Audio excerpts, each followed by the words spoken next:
I want to turn it back over to the judge. Thank you. Governor, sir, isn't it up to you to be able to declare the National Guard to come out and help stop the looting for us that have got turned out to stop? Let's do this. Why don't we do this sequentially?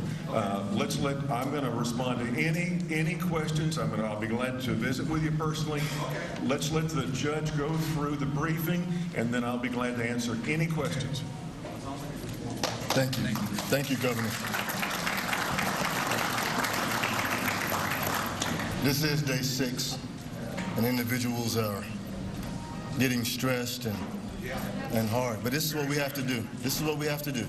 As a community, we've been doing this. We've been working hard. We've been working hard. We've been working hard as a community. We've had law enforcement and we've had individuals from around the state coming in to help us through this process. Yesterday, we began to let individuals back into their communities to see what has happened. Now, this is a process. That was phase 1 of letting individuals back in. We're moving into phase 2. But this is what we have to make sure, that it is safe, that there's no more hot spots. So it's going to be a process. And I want Mark Rose to come and update you on the outage situation, and then we'll begin to move forward. As I do the outage report, and throughout this event, I've pretty much stuck to the meters, but as a part of this outage report, and especially because we have crews out in the field, and also because I have been out in the field, let me simply say that in the areas where the fire is called the burnout area, when residents are allowed to see that area, I think everyone will clearly understand why this is taking the time that it is. Utility poles are still burning. Stumps are still burning. Wire is hanging through the air with only half of a pole swinging. Lines are on the ground. Now, we fully understand that residents need closure. They need to see their home. We also understand that that means that residents are going to be allowed to come into the burn area while we are still working, and we understand that. And what we are doing now is doing everything that we can to prepare the area, not to restore the power, but so that you can safely come in and see your residences. And we understand that. And I do believe that although it's days, not hours, I do believe that we're getting very close to that opportunity. But you, the residents, and our crews will all be out there together. What we do not need are folks who do not live out there trying to get into the area. And let me give you an example, because I'm going to make, on one hand, a very positive announcement for the Bastrop Tahitian area, but on the other hand, it will create a challenge. Tomorrow afternoon, we will energize Tahitian Drive West.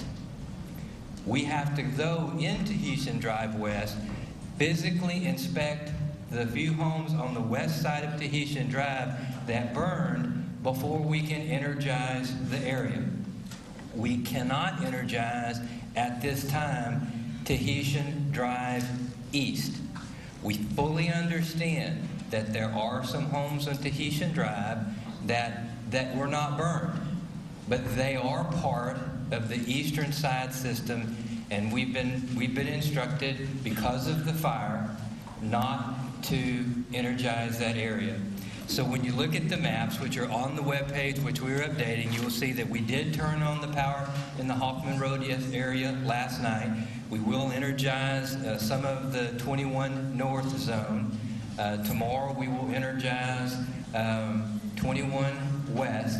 We are doing assessment and debris sweeping and cleaning right now. To give you a sense of the scale in this area, we have 91 right-of-way crews entering the area, 18 line construction crews entering the area, and more crews on standby to go in. So to close, so we understand the flow of things. First, we are sweeping the burn areas for lines, poles and debris so that we feel like that it is safe for residents to come in and look, which does not mean it is still particularly safe. Let me give you an example. And I know I'm going on a little bit longer here today, but this is important. We had someone enter a burn area yesterday while we were doing our work. We looked down the line, and that individual is picking up a power line and dragging it off of his lot. Now, we assume that line is de-energized in that section, but that is not the way to find out. That is how important it is. We're doing right-of-way work.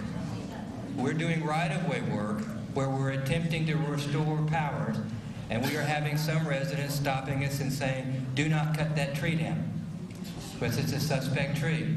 We're going to cut trees down. We're going to cut burning trees down. We're going to move through the area. So I can't put myself in your shoes, and I don't attempt to in any way. But I can simply say to you in closing, our first priority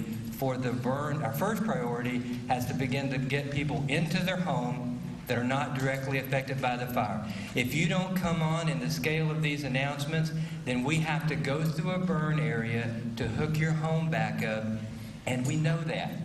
We know you're out of power, and we will do everything we can do safely to get you back in your home. But we also don't assume that the other utilities are there, so there needs to be coordination. In the burn areas, our first priority is to secure it for the residents' reentry to see where they are in their lives, and we understand that. Second, to make an assessment, and as we do an assessment, as I've said, every single day, we're not driving and looking around. The crews are working. What an assessment means is they move down a sectional line. They establish what has to be repaired. They call in the order for the materials, and the materials is on its way so we can immediately begin restoration work. It is a mammoth process covering the entire area. We will get it done. Hope to work with folks and make this safe so that when the county announces in the second reentry plan that you can come in, that you can safely move around. But please, do not touch any wires. Do not do what we are trained to do. Thank you. This is what we're going to do. We're going to let everyone give their briefings. Then after we give the briefings, then you'll have an opportunity to be able to ask any questions that you may have. So if we can respect that, let individuals give their briefing. Then at the end, we will let everyone be able to ask questions at that time. Because what we want individuals to be able to hear, citizens, to be able to hear what's going on. So if we can respect that, let everyone give their briefing, give their update, and then we'll ask questions after that.